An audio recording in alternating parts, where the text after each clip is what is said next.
दूर किसी जंगल में एक कौवा और चिड़िया रहते थे। उन दोनों के घोंसले पास पास ही थे। कौवा बहुत शातिर था, जबकि चिड़िया बहुत सीधी थी। एक दिन कौवा चिड़िया के पास आता है और कहता है, चिड़िया चिड़िया, बहुत जोरों की भूख लगी है। अगर तुम्हारे पास कुछ खाने को है तो दे दो, तुम्हें दुआएं दूंगा। कौवे भैया, दुआएं तो मैं आपसे रोज लेती हूँ, लेकिन आप दुआएं देने के अलावा थोड़ी सी मेहनत भी कर लिया करें। आपको कुछ पता भी है, जंगल में सूखा चल रहा है। अब तो दूर दूर से भी भोजन नहीं मिलता। मेरे पास जो भोजन जमा था वो भी खत्म हो गया है। मैं तो खुद कल से भूखी बैठी हूँ। आपको कुछ खाने को कहाँ से दूँ?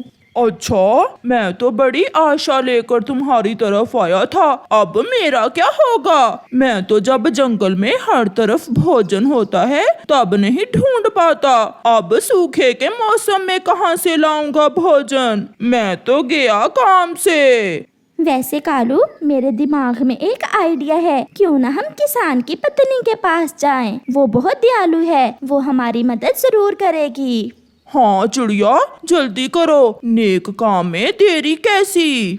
फिर चिड़िया और कौवा गांव की तरफ जाते हैं। वो किसान के घर में जाकर एक पेड़ पर बैठ जाते हैं। किसान की पत्नी अपने चूल्हे के पास बैठी अपने बच्चों के लिए अंडा पराठा बना रही थी। चिड़िया, किसान की पत्नी तो अंडा पराठा बना रही है। ये बहुत स्वादिष्ट होता है।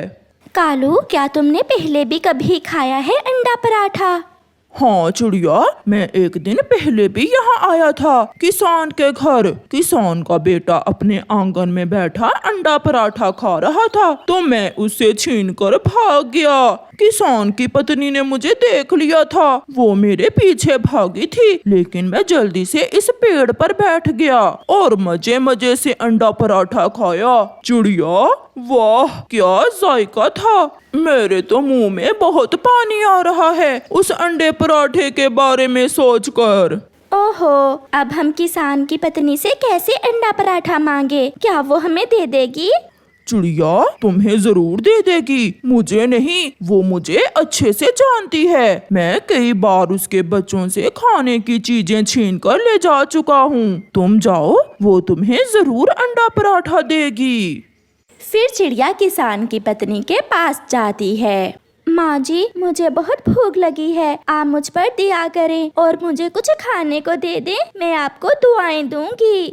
लो लो चिड़िया, ये अंडा पराठा तुम ले लो, बल्कि ऐसा करो यहाँ बैठकर ही खा लो। नहीं माँ जी, आप कृपया करके मुझे अंडा पराठा पैक कर दें। मेरा एक दोस्त भी भूखा है, हम दोनों मिलकर खा लेंगे। फिर किसान की पत्नी चिड़िया को अंडा पराठा पैक कर देती है। चिड़िया किसान की पत्नी को धन्यवाद बोलकर वहाँ से चली जाती है। कौवा भी चिड़िया के पीछे उड़ता है। वो दोनों जंगल में जाकर एक पेड़ के नीचे बैठ जाते हैं। चिड़िया, यहाँ पास में ही पानी का झरना है। तुम ऐसा करो, जल्दी से जाकर पानी ले आओ, जब तक मैं अंडे पराठे का ध्यान रखता हूँ। तुम तो जानती हो मैं कितना कमजोर हूँ, बहुत थक गया हूँ मैं। अच्छा कालू, अब ज्यादा ड्रामेबाजी न करो, मैं जाती हूँ। मासूम चिड़िया पानी लेने चली जाती है। अब खाऊंगा मैं अकेला ही इस स्वादिष्ट अंडे पराठे को। बेचारी चिड़िया। ऐसा कहते हुए कौवा सारा अंडा पराठा खा लेता है और वहाँ से भाग जाता है। थोड़ी देर बाद चिड़िया जब पानी लेकर आती है तो वहाँ ना तो कौवा था और ना ही अंडा पराठा। वो कालू का बच्चा मुझे धोखा दे गया, लेकिन मैं भी तुम्हें इस बार ऐसे माफ नहीं करूंगी, तुमसे बदला जरूर लूंगी। फिर चिड़िया वहाँ से उड़ती है और सीधी किसान की पत्नी के पास जाती है और उसे जाकर सारी बात बताती है। तो वो काला कौवा तुम्हें धोखा दे गया, उस पर तो मुझे भी बहुत गुस्सा है। वो तो मेरे बच्चे से कई बार खाने की चीजें छीन कर ले जाता है। तुम कल उसे किसी तरीके से यहाँ ले आना, फिर देखना कैसा सबक सिखाती हूँ मैं उसे। फिर किसान की पत्नी चिड़िया को एक और अंडा पराठा देती है, जिसे खाकर चिड़िया वहाँ से चली जाती है।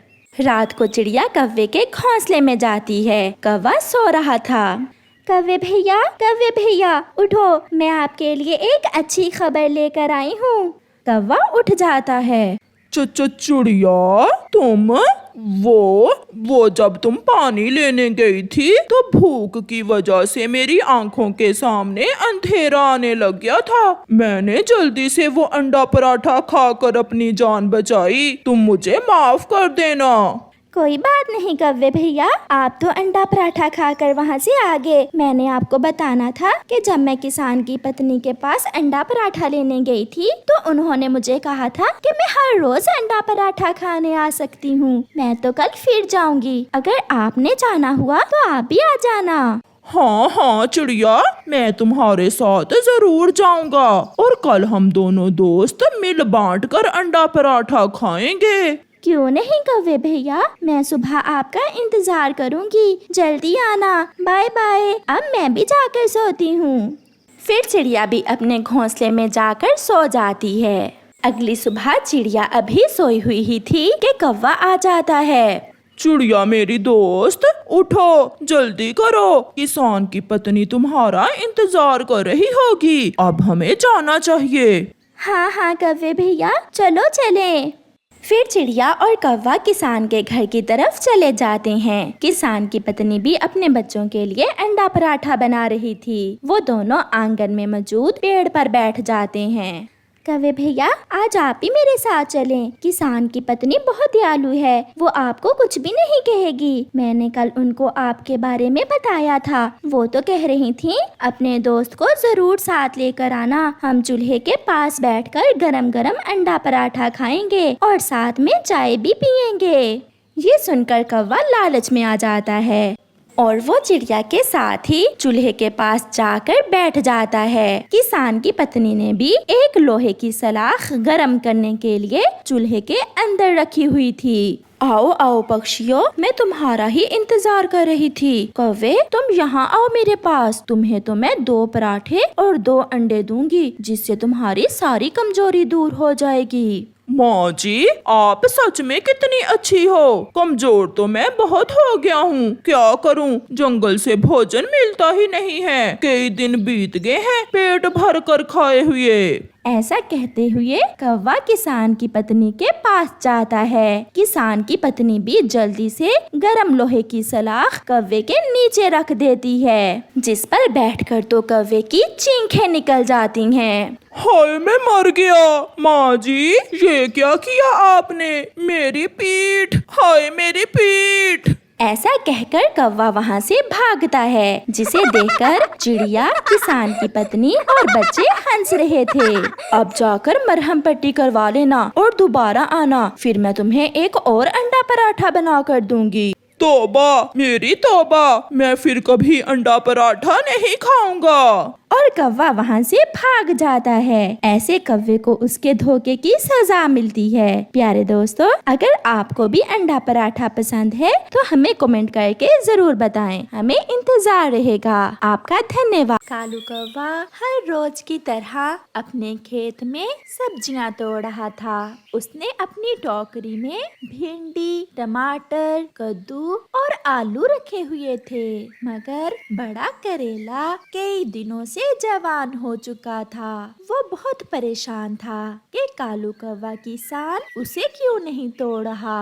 आज तो करेले से रहा ही नहीं जाता और वो कालू कौवे से कहता है, मालिक मेरी तरफ भी देखें, मेरा रंग देखें, मेरा आकार देखें। मैं तैयार हूँ कि मैं भी इस खेत से मंडी में जाऊं और कोई मुझे भी खाए। तुम करेले हो और कोई तुम्हें पसंद नहीं करता, ना कोई बच्चा और ना कोई बड़ा। मुझे तुमसे कुछ नहीं मिलने वाला, केवल तुम्हारा बोझ उठाने के सिवा। ये सुनकर करेला निराश हो जाता है। मैं भी तो एक सब्जी हूँ, मुझे एक बार आजमाए तो सही, मुझे मौका दें। अगर ऊपर वाले ने मुझे बनाया है तो जरूर मेरे अंदर कोई खूबी भी रखी होगी।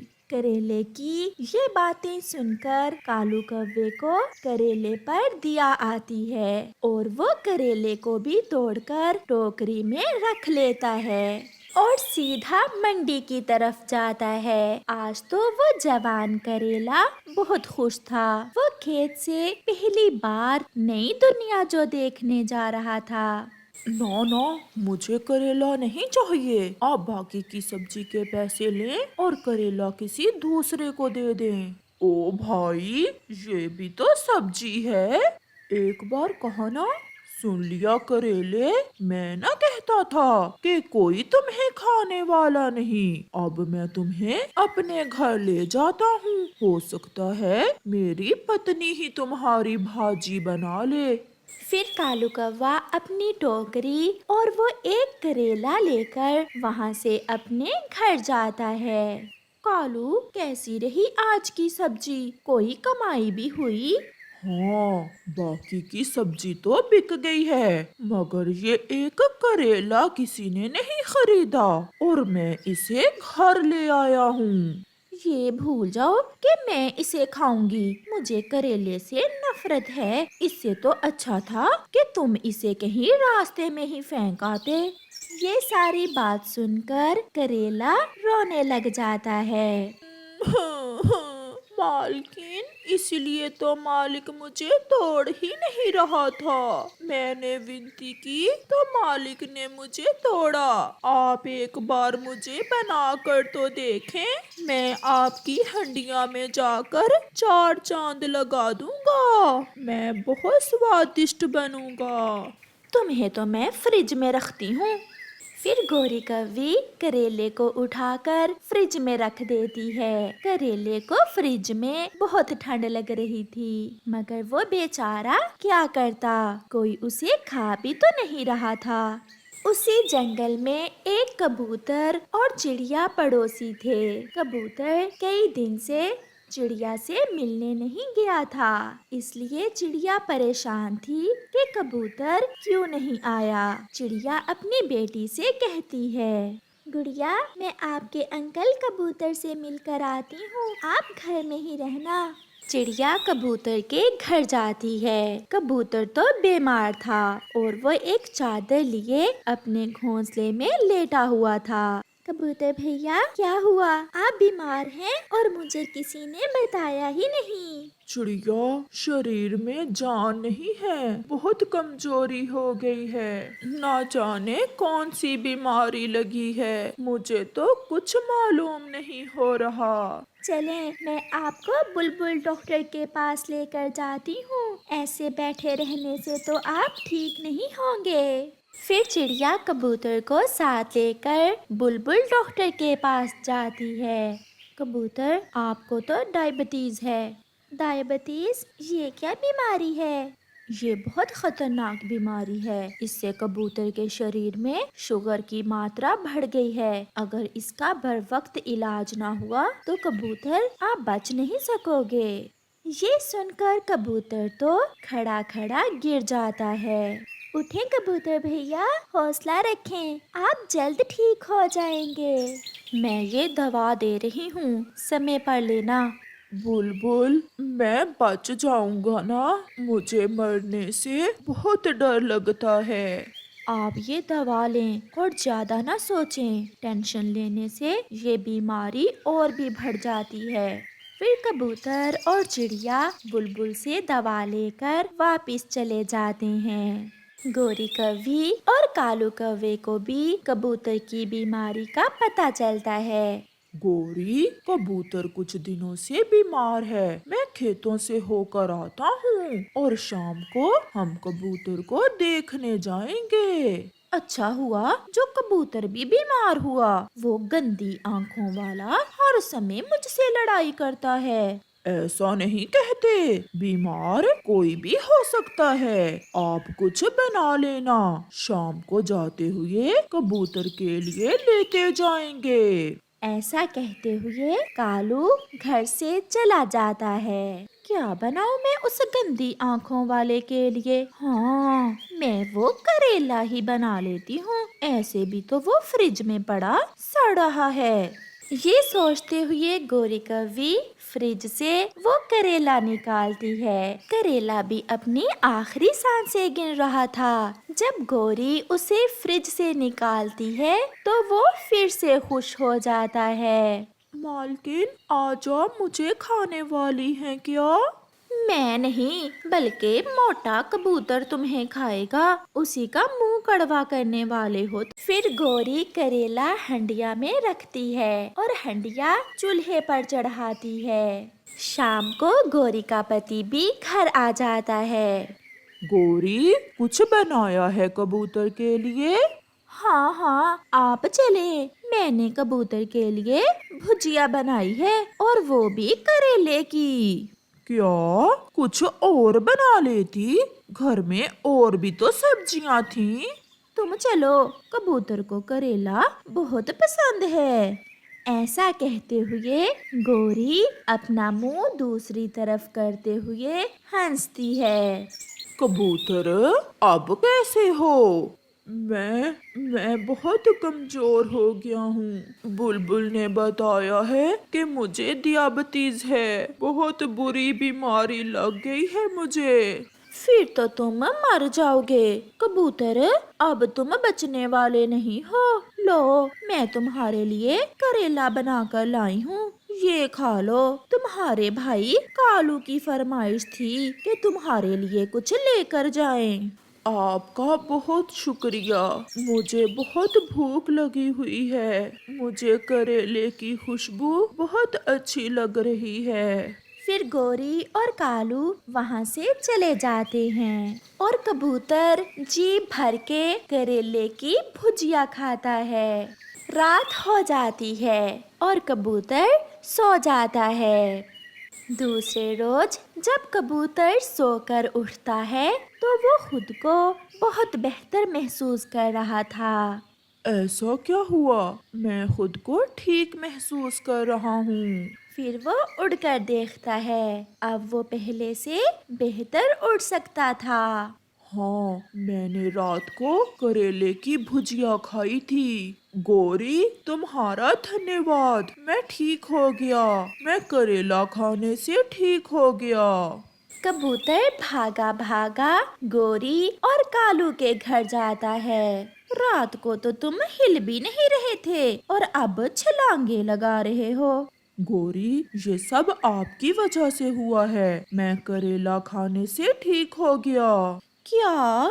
ये कैसे हो सकता है? ये हो सकता है। वो करेला यही कहता था कि ऊपर वाले ने मुझे कोई ना कोई खूबी जरूर दी होगी। प्यारे दोस्तों, कबूतर के ठीक होने पर एक लाइक तो बनता ही है, तो आप जल्दी से इस वीडियो को लाइक कर दें। फिर उस दिन के बाद सभी पक्षी कालू कौवे से करेले लेकर खाने लगते हैं और अब करेले की बेल पर सभी करेले बहुत खुश थे। प्यारे दोस्तों, आप में से अगर कोई करेले की सब्जी नहीं खाता तो हमें कमेंट करके जरूर बताएं।